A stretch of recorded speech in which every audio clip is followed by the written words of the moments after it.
Ayan, nakabit na natin po yung dual horn sa ating XRM 125. Ayan, pagpatuloy natin yung kagabi kasi inabot tayo ng dilim. Ayan. Ayan po yung relay sa ilalim. Yung relay. Yung kusina sa kabila, sa kaliwa.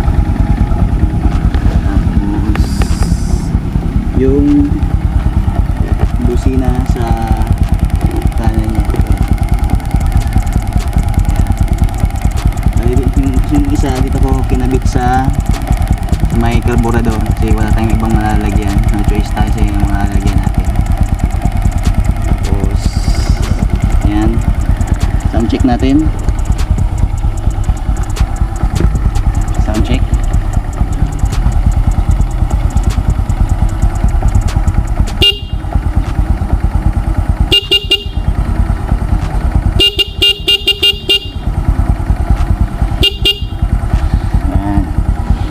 Yan po yung ating dual horn sa ating XRM 125.